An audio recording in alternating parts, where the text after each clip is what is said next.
Oh, hi there, and welcome to a quick video on how the leveling process up works in Fortnite. There seems to be a lot of confusion about this still, especially for any newcomers to the game. Basically because in a typical RPG style environment, you earn XP towards a toon or a hero and level them up individually. In Fortnite, you do have lots of heroes to pick from, and you also earn XP at the end of missions. So naturally, we jump to the conclusion that we want to stick with one hero and only one hero, otherwise we will become weaker and lose our power level. This is incorrect to a degree. Let's start with the experience bar at the top of your screen in the main menu, aka the home base. Every time you fill this bar up with experience, you do not level up. You earn skill points that you can then use to purchase different things inside of the skill trees, and I'll come back to the skill trees in a few. But first you need to understand that your profile has its own power level, which is located in the upper left hand corner of the menu. I'm currently at power level 40. This level has nothing to do with my hero and his or her level. That is the second most common misunderstanding. For instance, if I go to my Heroes tab, you will see that I have my power level 70 hero currently slotted. If I swap her out for a basic power level 5 uncommon green hero, most people think that they will lose levels. That is clearly incorrect. As you can see on my screen, I'm still a power level 40, which means even with this bare bones power level 5 hero, I'm still going to be able to play in 46 plus zones. Now obviously a higher rarity and higher leveled hero will perform better than a low level and rarity, but that's solely dependent on their perks, which I'll go over in a separate video because that's a whole nother ball game. The main thing that happens when you level up a hero is their health and shield will increase. Disclaimer, there are other stats that increase as well, but your main stats, fortitude, offense, resistance, and tech do not. So damage wise you will do the same unless your hero has a perk that says otherwise. So if you don't have a legendary hero, or even if you do, it doesn't mean that that's your best hero by any means. Play whoever you want to play. Don't let the rarity dictate your decision. I do very well with one of my rare soldiers, even though I've got legendaries and epic soldiers. Also, the higher the rarity, the more it will cost you to level them up. So if you want to level somebody up quicker, the lower the rarity, the better. Now the way you level up and become more powerful is based on increasing the 4 stats that are found on this page: fortitude, offense, resistance, and tech. Your health and shield do not play a role in your level. You can increase these inside of your skill trees, research trees, and from your survivor squads.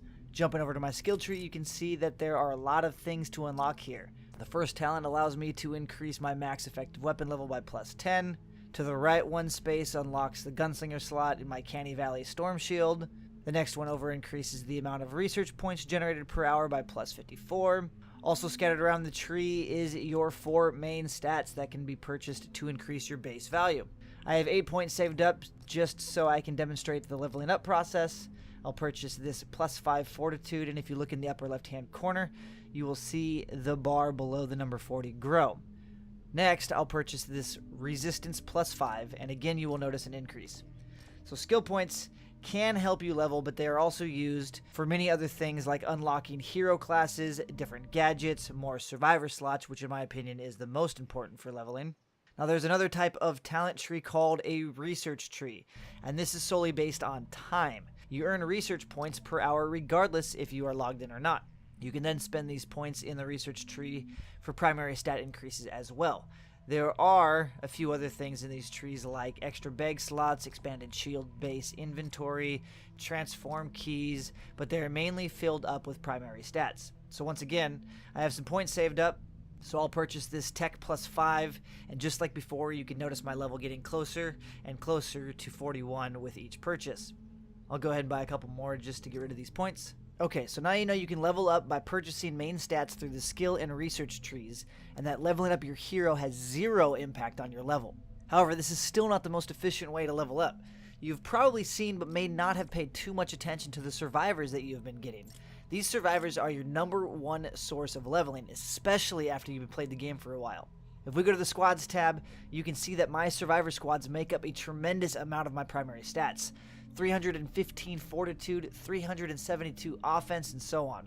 If we go into the survivor squads menu, you will see that there are a total of 8 squads. Most of these will probably be locked for you, but will unlock as you progress in the game.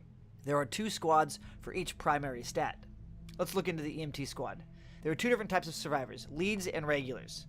Each squad requires 1 lead and can unlock up to 7 slots for the regular survivors. I'm not going to go into full detail of the survivors, but I can tell you right now, do not recycle these guys until you have a solid setup between all the squads.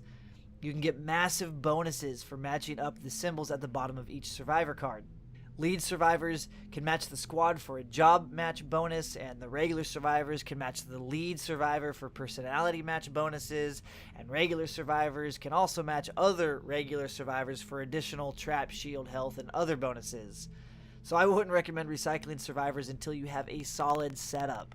And before I wrap it up, I just want to show how impactful these guys are by removing some of these so you can see the amount of power level lost and gained. I'll even level this legendary up so you can see my power level grow as well.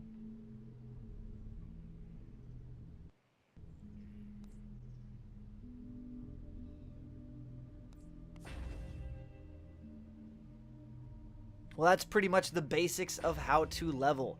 Just remember, your hero has zero impact of your level or your base stats. You can increase your stats via the skill tree, research tree, and your survivor squads. So don't be afraid to try out different heroes. Well, except Outlander. Never play Outlander unless you, never mind. Just don't. Anyway, if needed, I can do a video going over survivors in a little more detail. I plan on going over the different hero classes. I'm doing some trap and funneling tips and tricks guides. I might even do a couple farming videos as well for nuts and bolts, for ore, rotating gizmos. If you have any questions, feel free to leave them in the comments below, or you can jump in stream and ask me directly over on Twitch at twitch.tv/SlyGumbi. I stream daily from 8 p.m. to 2 a.m. Pacific Standard Time. Oh, and if there's one last thing I can leave you with, do not, I repeat, do not build pyramids. Oh my lordy, do not. Okay, before I get triggered, I'm out. I'll catch you all later. Bye-bye now.